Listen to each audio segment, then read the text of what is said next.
ンピングカーの方もだいぶ出来上がってまいりましてって、そんなに進んでないね、前の旅からね。頑張ってやってんけどね、なかなか進みませんね、忙しくて。でもまあちょっと次の旅に出かけようということで、最寄りのインターから高速に乗って北へ向かいます。はい、今回はね、第2弾旅第2弾ということで、じゃじゃーん、北海道に向かいます。今日はね、三木東インターから高速道路に乗ってとりあえず行けるとこまで走っていこうかなと思っております。はい、というわけで山陽道本線合流いたしました。はい、これからね、東にずっと向かっていって、北陸道経由で一応向かおうと思っております。なんか時間帯によってはね、表の東京経由の方が早かったりするみたいなんですけど、どっちがあれなんかな、安いんかな、値段的には。一緒やった？待望のコーヒーでございます。高速乗ってここまでスタバがないのよね。もっとスタバ作ってくれたらええのにね。はい、田川サービスエリアに到着です。流れる道の先に道の駅の看板、ふらっと寄って一休み、旅の楽しみ見つけ。はい、スターバックスに行ってコーヒー買ってきました。長旅に備えてね。さあどこまで走れるかな、次は。あれ取ってくるの。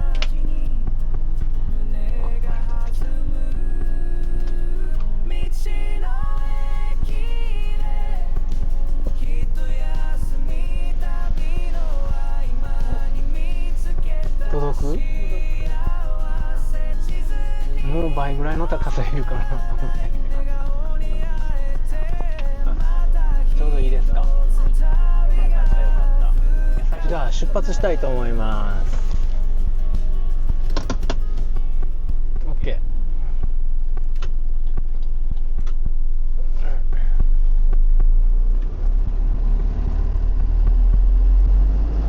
これカメラがついたからね、左の後ろが見やすくなったわ。これだけじゃ見にくいんよな、結構な。アラウンドビューついとったら大丈夫かなと思って最初アラウンドビューだけにしたんやけど、綺麗な。はい、あれからだいぶ走ってね、2回目の休憩サービスエリアに入ってきました。天御前ネクスコ中日本でした。ファミマもありますね。ここでね、夕食タイムとしたいと思います。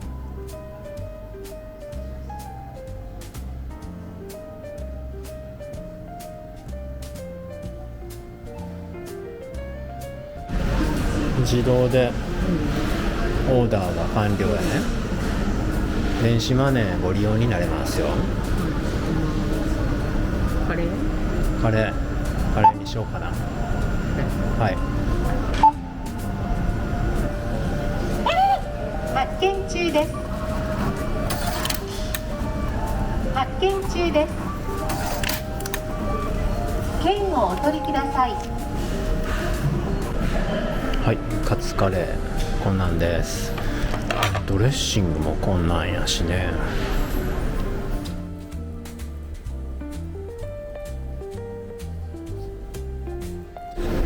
カレーソースをつけていただきます。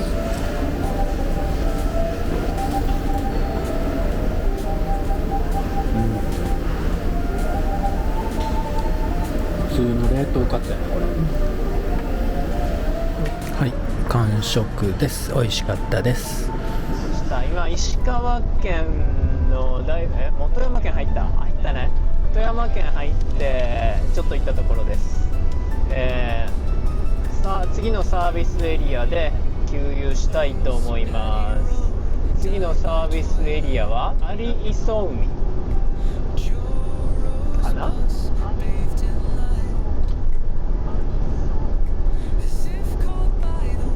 というところですね。はい、有磯海サービスエリア到着しました。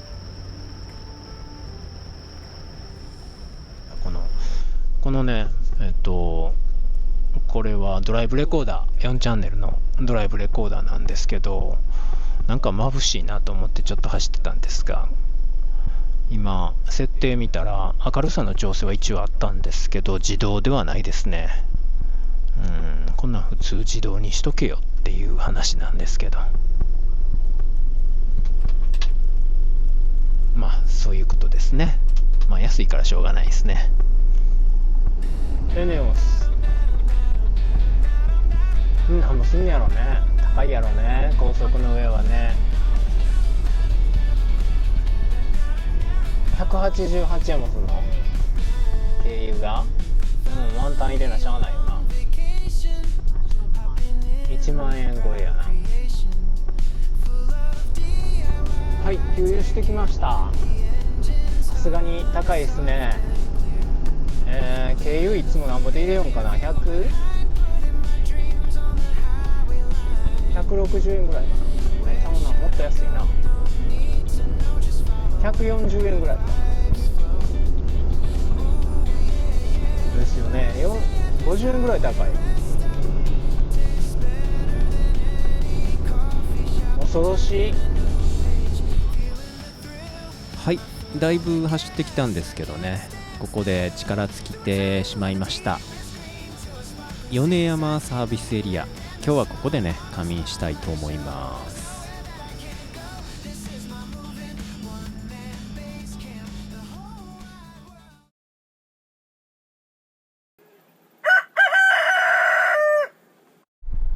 米山パーキングエリア、サービスエリアを出発します。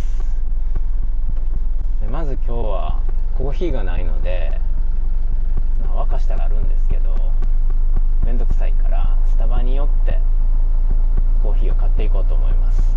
次のサービスエリアがねスタバがあるんで、そこがもう間もなく7時から開くということなんで、ここから1時間ぐらいかかるようなんですけども、今5時37分、ちょっと待てばね開きそうなんで、そこで買ってそれから行こうと思います。それでは出発。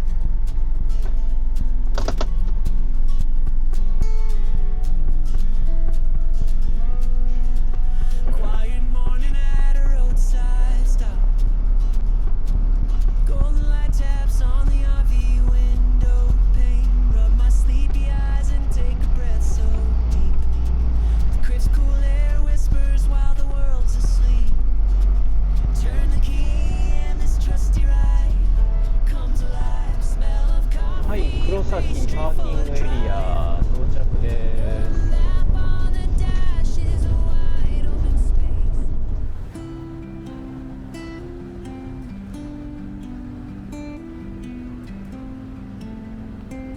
す。スタバは間もなくオープンですね。サービスエリアの方はまだ開く気配がありません。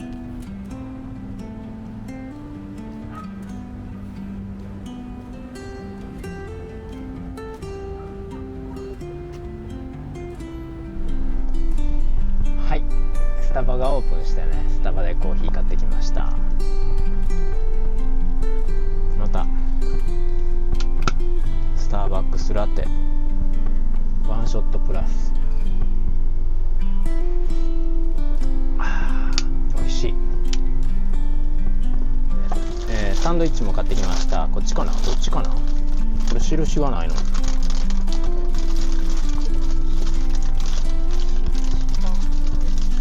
チーズとハムが入ってる。それはこれ、こっちですね。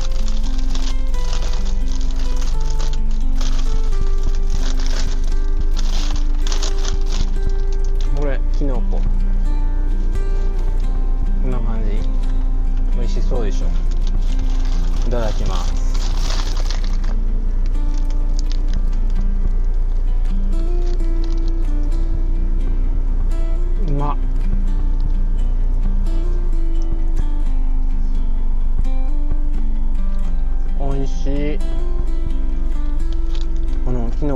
音も、この食感がいいね。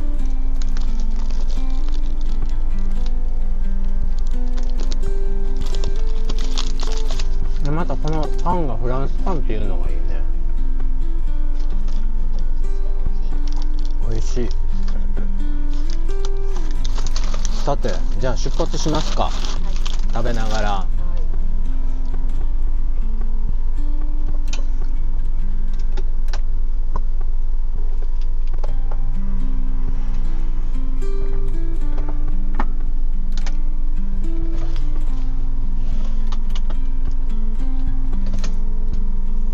今日は時間ね短縮のために移動飯ということで、走りながら朝ごはんをいただくことにします。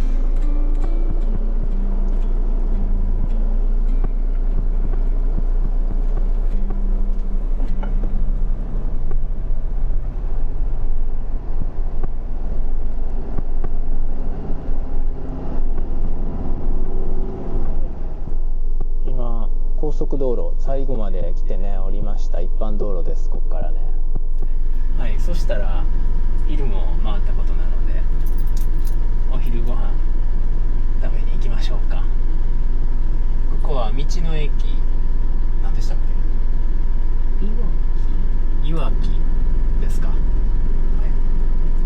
い、でございます。そしてレストランケベックカナダ料理じゃない、行ってきます。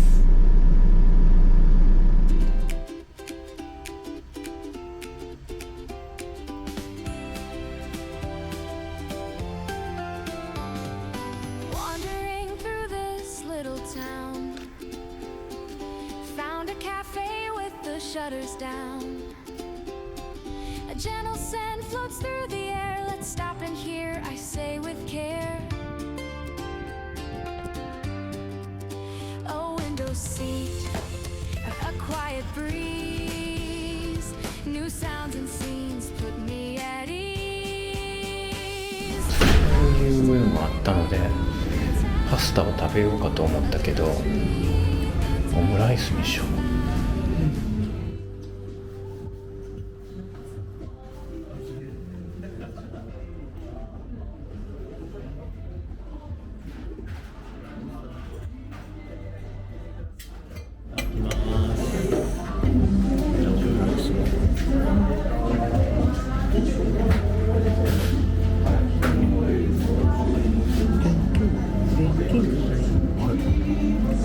ケ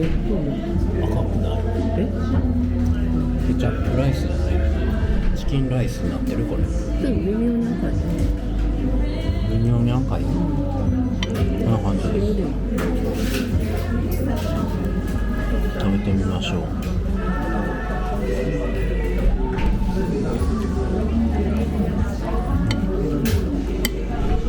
きのこの味ついてるわ。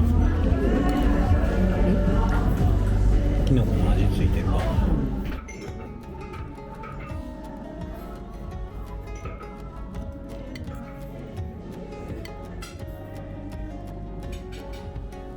はい、おいしいオムライスでした。ごちそうさまでした。はい、せっかくなんでね、道の駅いわきちょっと散策してみたいと思います。温泉があるんですね。そして横には魚屋さん、オートキャンプ場も併設されていますが、海の中に要塞があるぞ。あれは何なんだろう。はい、こいつがね、モバイルネットワークがなんか知らんけどバグったのが繋がらなくなって、ちょっとリセットしようと思って道の駅にやってきました。道の駅中野市大太鼓の里だそうです。こんなでっかい大太鼓が5時までギネス認定らしい。見に行く？しに行こうか。道の駅高野巣ぐるーっと回って後ろにね大太鼓の館っていうのがあったんで、これねちょっと行ってみたいと思います。道の駅鷹の巣、世界一大太鼓、世界の太鼓ミュージアム、ちょっと行ってみます。200円、入場料は200円、9時から17時です。モンベルカード出したらポストカードあ、結構束になって入ってるよ、ですね。こういうのがもらえるそうです。モンベルカードね、はい、チケットです。そしてクマさんいます。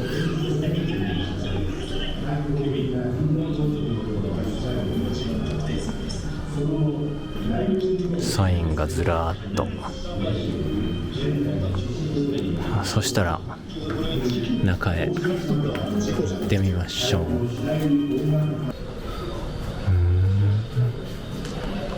すっげえことして作ってんねんな。日本一の太鼓を調してしっとり増やしております。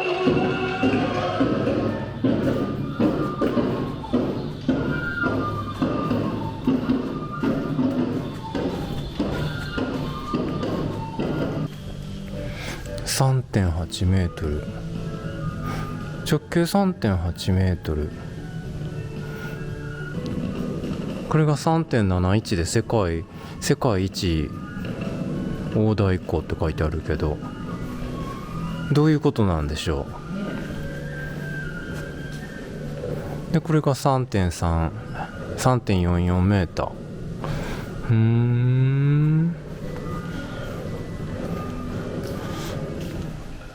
ほら、これが 3.44 で日本一でしょ。そしてこっちがワールドレコード、世界一 3.7。 そしてこれが 3.8 なのに、これは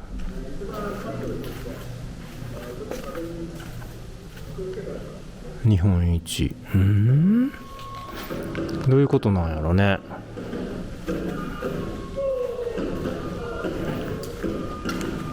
はい、行きますよ。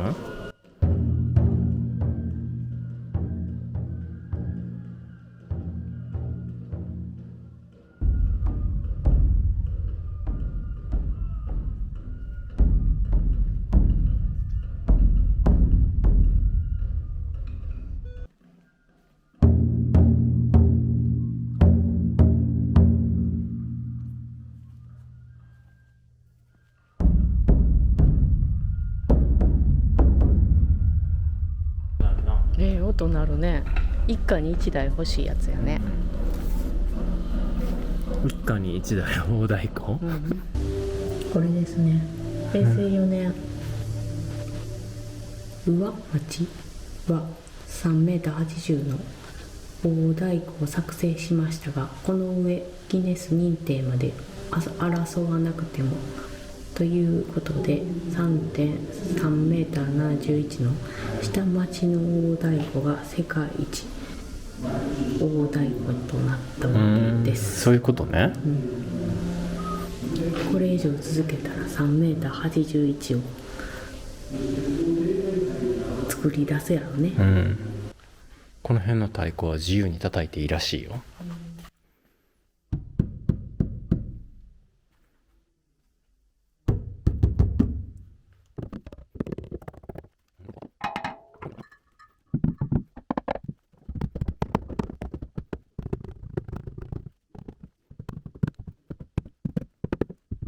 これロリポップ？ロリポップも音なのこれ。これで叩くん？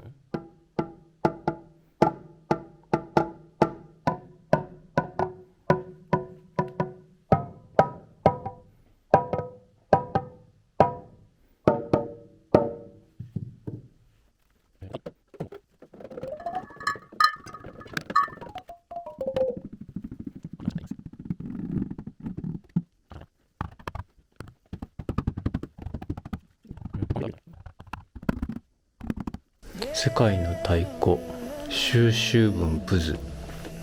ほほー、よう集めたね。太鼓つながりで集めたのか太鼓はロシア以外にはあんねんね、大体。あ、オーストラリア、ニュージーランドがない。そんなことないよな。オーストラリアあるよな。な。これ収集だけやからオーストラリアとニュージーランド集められてないってことか。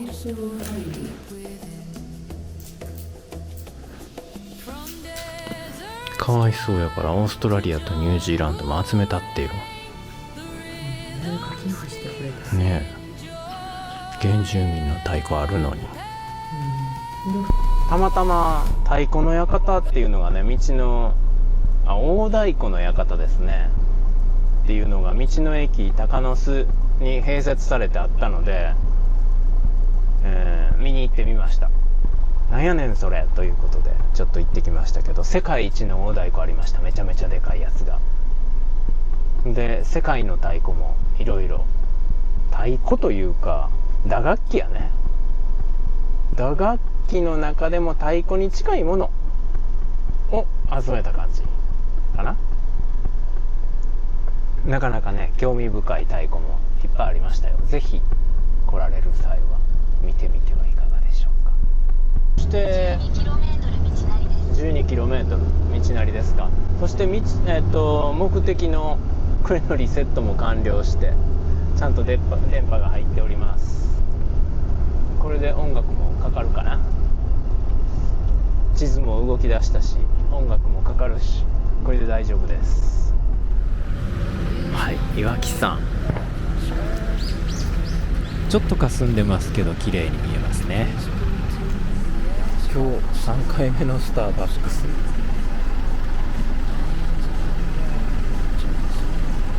明日の朝のコーヒーを買いに行ってもらいました。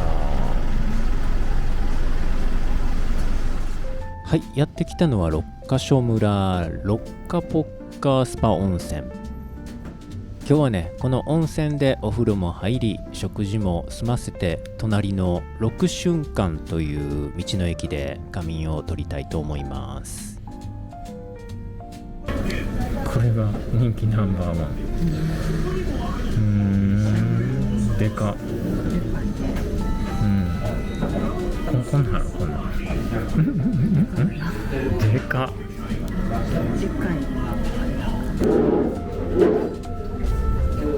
はい、天ぷらそばでございます。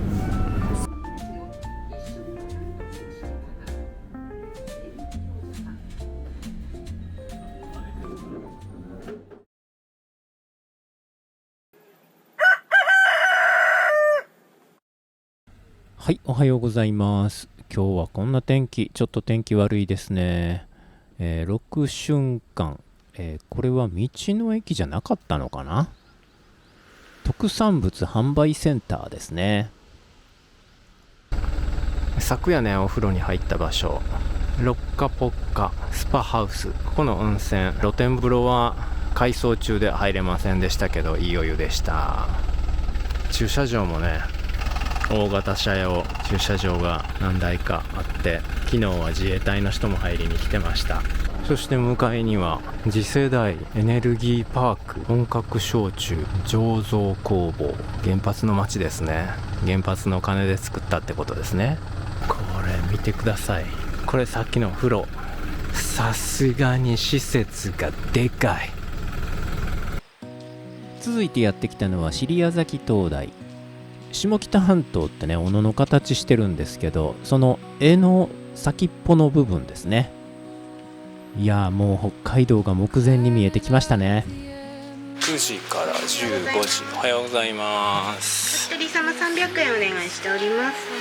はい、ありがとうございます。この灯台ね、てっぺんまで登れるそうなので登ってみたいと思います。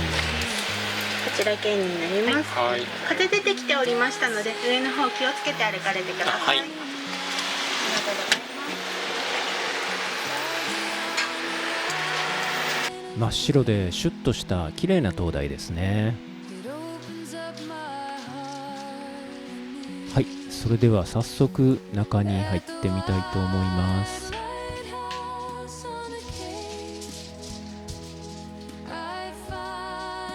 はい、そしたら階段登りますよ。ま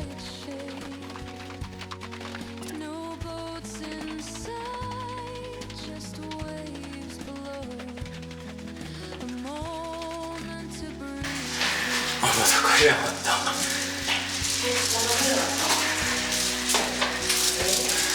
あれレ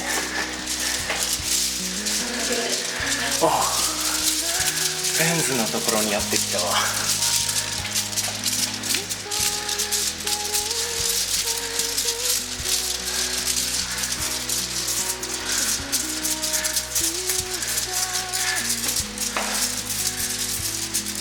これレンズのとこ。はい、今日はね曇っててあんまり遠くまで見えなくてちょっと残念なんですけど、この360度の展望すごいですよね。晴れてたらすごいんでしょうね。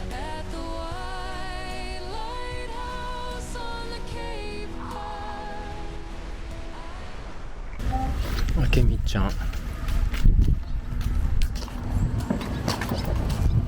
はい、大間にやってきました。あけみちゃんというお店、大間といえばこれですよね。これ食べとかないとね。マグロ丼、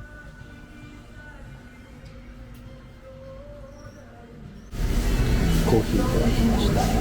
昨日ね海が荒れてて大間でマグロが上がってなかったのでね、近くの港で上がったマグロだそうです。マグロってうまいね。タコ飯したろうと思ってな。一晩水に戻してから使ってください。一晩戻さなあかんね。柔らかいのと硬いの1本ずつでいいです。はい、じゃあ800円になります。大間のタコも買ってみました。大間といえばこの人ですよね。漁師の山本さん。これは山本さん応援自動販売機だそうです。はい、そして天気の方は朝とはね打って変わって快晴になりました。向こうの方には北海道の大地がもう見えてますね。そして今からフェリーに乗ってあそこへ渡っていくんですね。これから北海道の旅が始まります。すごい楽しみです。これはマグロ一本釣りの町大間というモニュメントですね。そしてこっちには日本の端っこを示した地図、南の佐多岬、そして四国の足摺岬、本州最南端塩の岬、あれ西の端がなかったですね。そして本州の東の端っこ、これ何崎って読むんですか。そして大間、そして北海道ですね。北海道宗谷岬、そして根室の納沙布岬。あれがいつも飛行機から見るハート型の島なんですかね。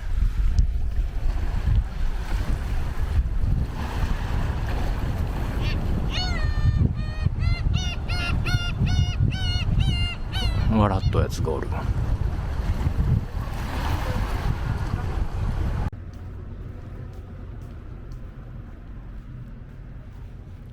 大間ターミナルにやってきました。船のチケットをね発見してもらいましょう。はい、チケット発見してもらいました。いや、それにしても高いですよね。本州と北海道を結ぶフェリー会社どこともなんですけども、6メーターを超えると値段が急に3倍に跳ね上がるんですね。他の地域のねフェリー会社って別に6メーターが7メーターになったからって1メーター分増えるだけなんですけどね。はい、船の中に入ってきました。この位置ということは一番に上陸できるということですね。まだ未完成だけど僕たちの夢と希望を詰め込んだこのバスキャンピングカー、初めての九州1週間の旅は本当に最高の思い出になりました。そして今回僕たちが向かうのは憧れの北海道です。旅は3日目、大間でマグロを食べてエネルギーは満タン。いよいよこのフェリーで津軽海峡を渡ります。甲板から眺める旅立ちの瞬間、岸壁と船をつないでいた太いロープが外され、僕たちのいる世界がゆっくりと陸から離れていきます。さあいよいよですね。この戦争では僕たちの相棒が北の大地を走るその時を静かに待っています。ロープが巻き取られ、船はゆっくりと北の大地へ向けて動き出しました。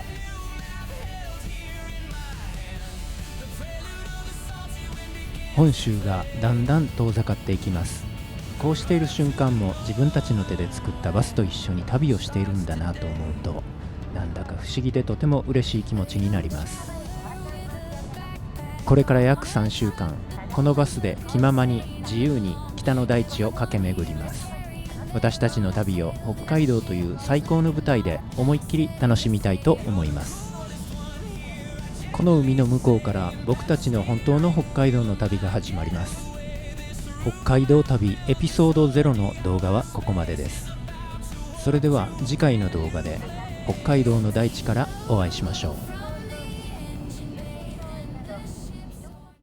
今回の旅動画も最後までご視聴いただきありがとうございました。ところで僕が今乗ってるこのキャンピングカーですが、実は2年前に普通の中古バスだったものを僕自身が一から DIY して改造してるんですね。もう一つの DIY チャンネルの方ではバスの全塗装から始まり、ベッドやキッチン、床暖房やエアコンの設置、さらには最強の電気システムを組むために初めてのアルミ溶接に挑戦したり、素人が試行錯誤しながら旅ができるキャンピングカーに仕上げていく、その全記録を動画で公開しています。このバスどうなってるのと少しでも気になった方はぜひ概要欄のリンクから DIY チャンネルの方も覗いてみてください。きっともっと旅が楽しく見えるはずです。それではまた次の動画でお会いしましょう。チャンネル登録もよろしくお願いいたします。